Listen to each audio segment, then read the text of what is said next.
future longhorn bull. We got a baldy-faced heifer. Now that cow is carrying a Texas longhorn baby.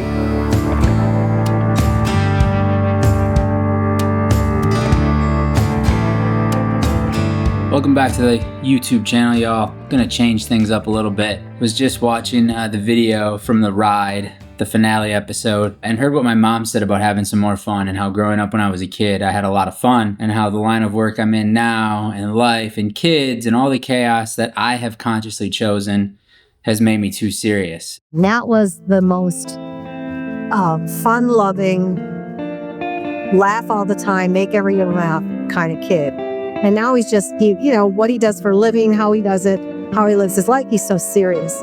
So for me to watch these videos of you guys just laughing and making him laugh and seeing it have fun is just such a pleasure, because that's not the norm for him right now. So I hope he takes that away from this, that, gosh, I gotta have more fun, because this is fun.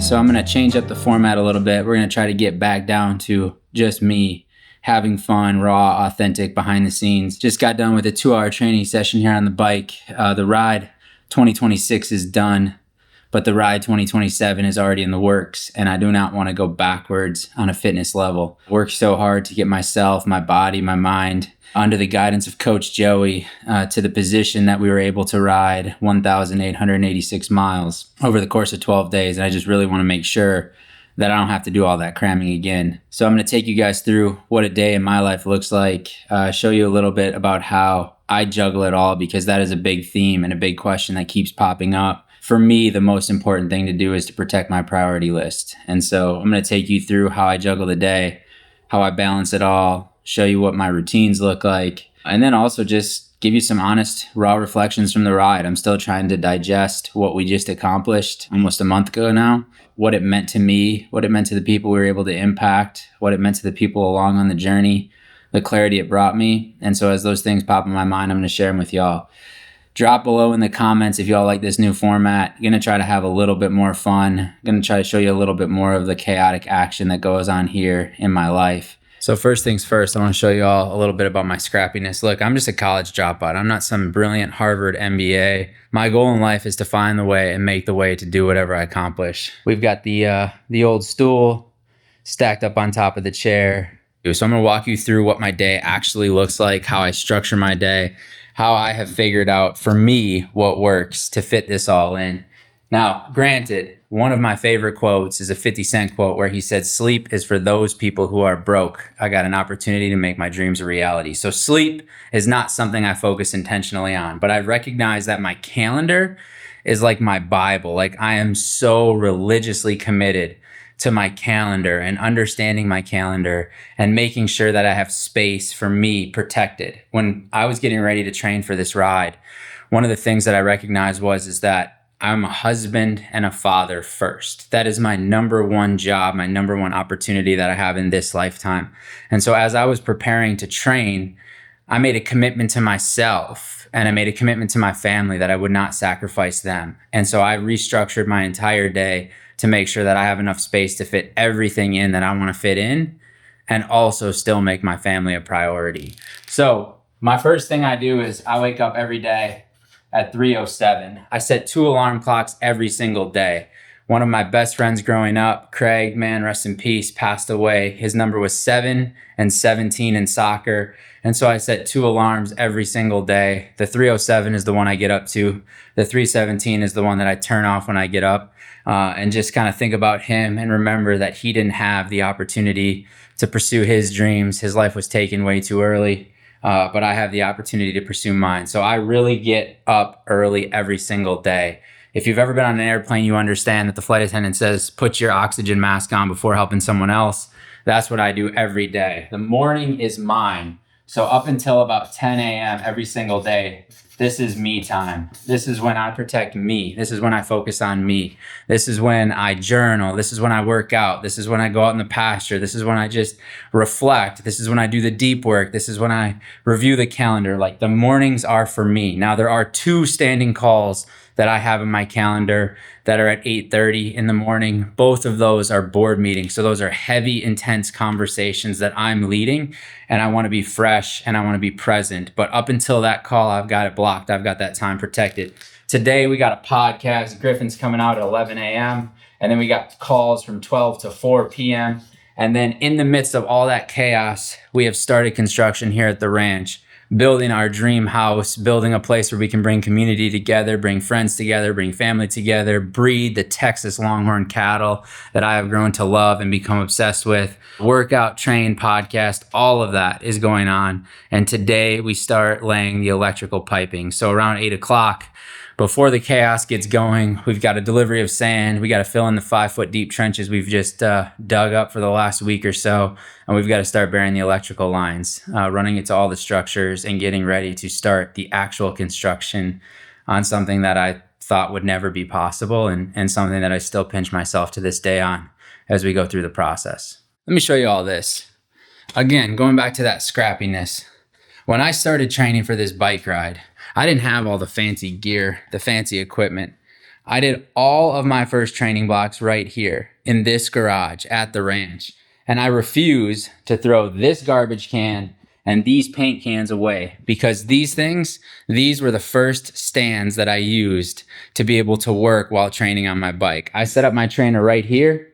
I had a garbage can here. I had the paint cans there. And I had 2x4s across my lap. So I could literally answer emails, work, be on Zoom calls while I was on the trainer. That worked incredibly well for about the first month. But then as the training blocks got deeper and deeper, one of the things Coach Joey needed from me was he needed to better understand my watts and my RPMs. So I upgraded. Now I didn't upgrade the stand, but I upgraded the system. I switched over to the Zwift bike, Wahoo, incredible. The kicker gives you all the stats, all of the data. Links right up there to your computer. Spent a lot of time in Watopia, which is the virtual world. Now, Stan, it was still really important for me to be able to juggle work while also putting in the sessions. Now, most of my training blocks started super early in the morning. Most days I get up at 3:07, but there was some days I was getting up at 1:57 so I could be on this thing before 2:30 because I had to spend 6 hours on it. And my days would start between 9 and 10. So I just made sure that I had the space to give myself grace to be able to prioritize what truly mattered. I used the old Diet Coke. I used some Ryan Holiday books. Man, those things have changed my life. I used the Bible. I used Buy Back Your Time by Dan Martell. And I literally built a stand from the Diet Coke to this chair right here using those pieces of trim. And that was where I would do Zoom calls. That's where I would answer emails. When I was spinning just from a stamina perspective, light effort, not really trying to push pace, I would be able to get in some work time. When I pushed pace, I would move the stand out of the way, the trim out of the way. And then I would have space to get on the handlebars and really go after it, whatever the training block called for. But it was really important for me to protect my family and the things that mattered to me. When I announced the ride, a mentor, somebody I look up to, called me and gave me advice, told me I shouldn't do this thing, told me why it was a bad idea. And what I recognized in that moment was I wasn't going to allow the ceiling that he had for him in his life to become my ceiling. I made a conscious effort to take the feedback he gave me about all of the things that the ride would cost me and how it would hurt my family and hurt my kids and hurt the businesses. And I made a commitment to myself to not let those priorities take a back seat to the new goal and the new priority that I had created with the ride. And so I kept that as a receipt. I logged that in my mind as feedback and just was aware that I was going to need to do what probably 99% of the world would be unwilling to do in order to juggle it all. Leading up to the ride, I probably only rode on the actual road maybe 5 times, 2 of which were at our training camps.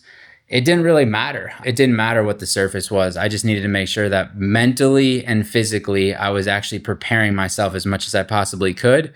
And the only way that I could consciously and confidently actually do that was to make sure I didn't sacrifice what matters to me.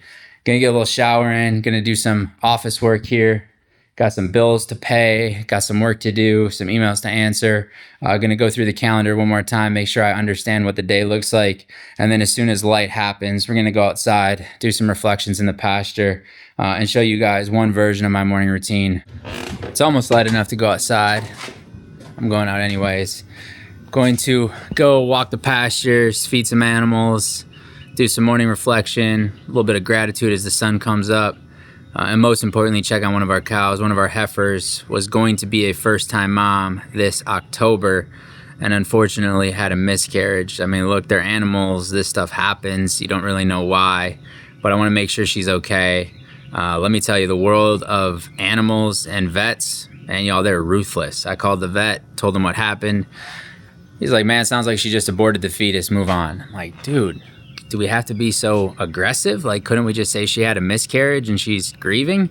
But I'm a first generation rancher. This is all new to me. We've only been doing this ranch thing for about 2 years. And I am probably the most non-rancher you are ever going to meet. For instance, in order to have a ranch, I think you have to wear a cowboy hat. But I look like an absolute knucklehead in cowboy hat. So I took a little baseball cap, wrote the word cowboy hat on it, and this is what I rock as my cowboy hat on a day-to-day basis. As a now new to cycling, still not cyclist biker, I rock shave legs at the ranch. We got the rubber boots, we got the green socks. Look, it's not about how you look. There's two things that I think I do better than most people.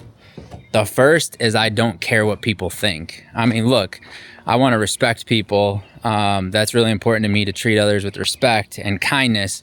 But if somebody thinks I look like an idiot, if somebody thinks I'm not dressed good enough, if somebody thinks I don't look the part, if you will, I do not care. My actions, my abilities, my work ethics, they will all show you the true colors. And I know that I'm capable of whatever I put my mind to, regardless of whether or not I wear a suit coat. Shout out to that old man on the airplane from back in the day when I was going to give a keynote speech. The other thing I think I do better than most people is I just take massive action. I have fears, I have doubts, I have limiting beliefs. None of that matters to me. I just kind of keep moving in spite of all of that noise. Now that comes with a cost. I do make a lot of mistakes, but that's how you learn. That's how you grow. Like for instance, I've redone this fence line 3 times, but now we got these beautiful cattle guards. And so whenever we want to go into the pasture with friends, with family, with people visiting, put out round bales of hay, we don't have to open any gates. I just continue to learn from other people. And then I just take massive action and almost look at it like I'm trying on a pair of clothes. I take the action, see if it works for me. If it does, I keep it. If it doesn't, I just file it away like an Amazon return. I just send it back and let it go. But we're right now in what we call our heifer pasture. This is the cows that are either too young to be bred, have just calved, or are babysitting the others because they're already bred and they're waiting to calf later this fall. We've got 4 pastures. I'm really focused on trying to preserve the land. I think part of ranching, part of farming is being a good steward of the land. I think part of life is being a good steward of the land. Like, we are so incredibly lucky that God, the universe, whatever you believe in, gifted us this amazing place where we get to live out our dreams. And I think it's our job to be stewards of it. We got to take care of it. We got to take care of the animals. We got to take care of the land. So we rotate pastures. We currently have 5 pastures right now that we're rotating on. When the cows are in this pasture, there are other pastures resting. Just want to check on one of the cows back here. She's getting artificially inseminated on Friday. I want to make sure she's okay. And then I'm going to go check on that poor mama that lost her baby.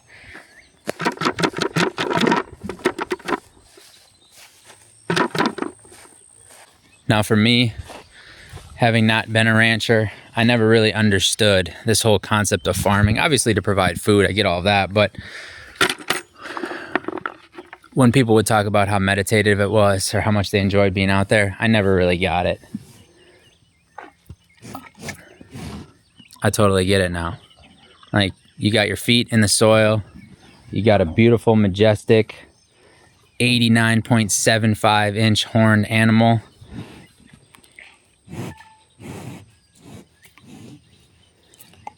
Just enjoying the morning.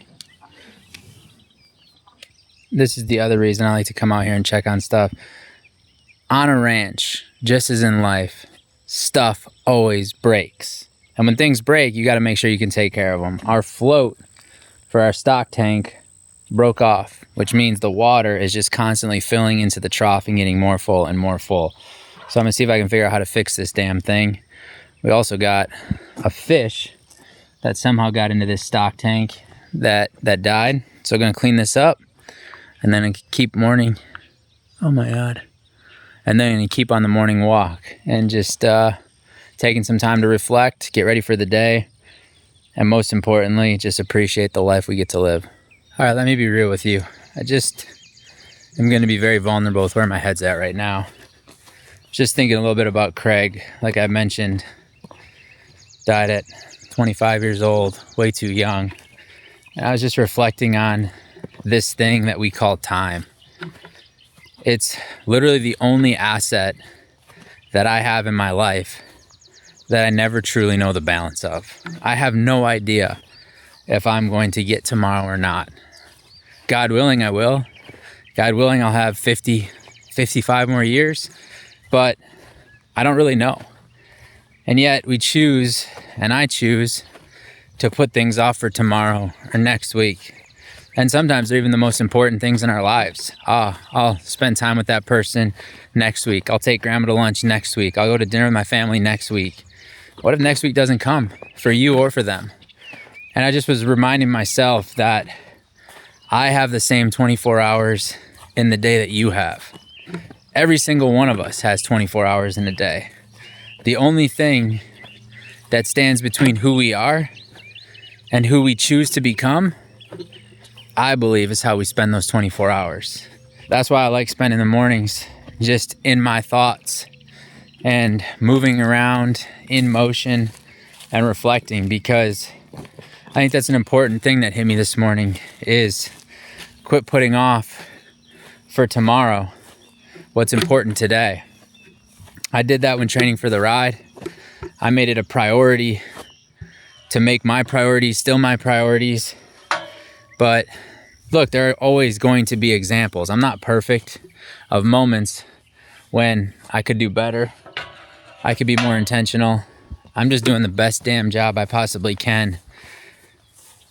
And then reflecting on it, seeing how I feel, seeing how it looks. What's up, girl? Just like this girl. She's just a first-time mom. She's just trying to see how it feels, see how it looks on her. I mean, personally, I think it looks pretty good. No, I don't have any cubes. Now I'm in our Highland pasture. We've got 4 Highland cows, 2 big mamas, 2 babies. We got a future longhorn bull. We got a baldy-faced heifer. Now that cow is carrying a Texas longhorn baby. Rylan wants to name her Mina. Gonna check on the cow that lost her baby, and then gonna go over to our breeding pasture. But again, time, most valuable asset we have. It's the most valuable asset I have, and it's the only damn asset I don't know the balance of.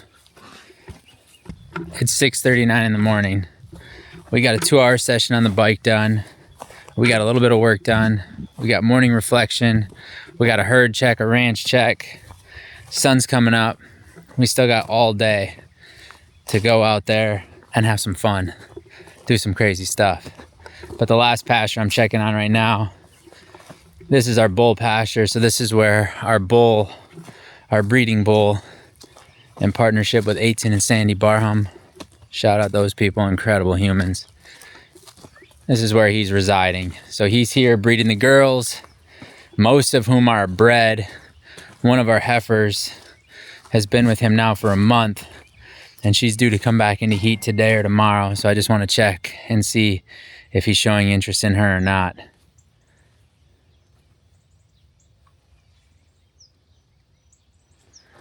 Given his reaction, my gut tells me he is going to try to breed her today, but I could be totally wrong.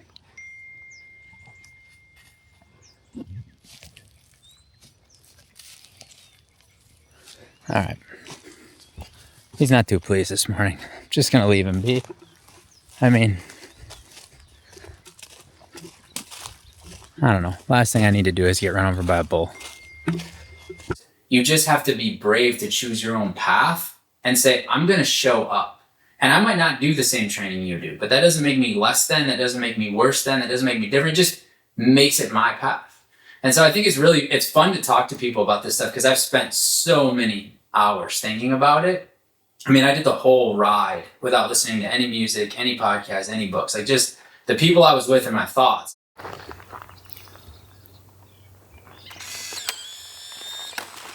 Yeah, there we go. She's only a year and some change. Yeah. And they all have personalities. Like you'll see, like she'll be nice or mean. You just never know with her.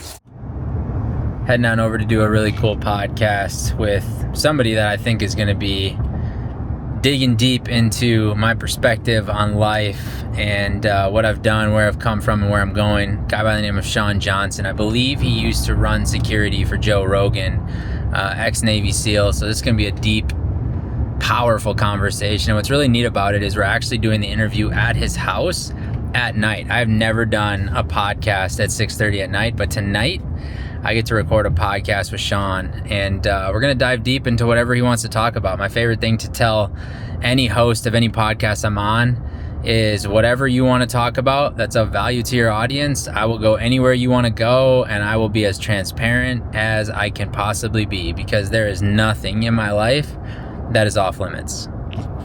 And I think, like, look, it's important to want to grow your financial, wealth. Like, I think money is a tool, but I think it is a tool often misused. I mean, money is really only good for the money it can do. Mm-hmm. And I tell people all the time, go to a funeral and tell me how many times you see a U-Haul behind a hearse going to the gravesite. 0. The only thing following you to your grave is your family and the memories you made along the way. So all your money should be for is making more of those memories, I believe. Now, if you can deploy it into places where it can work for you, then it makes more. That's great. That's awesome. All right. 9:09, just got home. I'm telling y'all, that was a crazy podcast. Shawn, dude, is the real deal. We talked everything from the ride to abundance to conspiracy theories to building a fort in Alaska to whether or not Charlie Kirk was alive or who actually killed him. I mean, that conversation went in so many different directions. I didn't even know what to say. And so I'm doing the best I can to decompress from that thing. And the only way I know how, ice cream. It's the best dinner you could possibly have after that conversation. It was a full day, but I just can't help but appreciate the fact that early on in my life, I recognized I get to choose how I spend my day, whether I stay in bed, whether I get up, whether I chase my dreams, whether I use excuses. We all get the same 24 hours. That playing ground is equal and fair for every single person on this earth. And I just choose to be very aggressive and live it fully, because I don't know if tomorrow's going to happen. I don't know if it's guaranteed. And what the ride showed me is that when you want to show up and you want to do crazy, hard, insane things that require a ton of training and a ton of effort and a ton of coordination, a ton of logistics, you can't take all of your other priorities and put them on the back burner. Those are the moments in your life where you put those things front and center. Those are your anchors. Those are your pillars that keep you grounded. And then you build a training plan around it, even if that means you got to sacrifice sleep.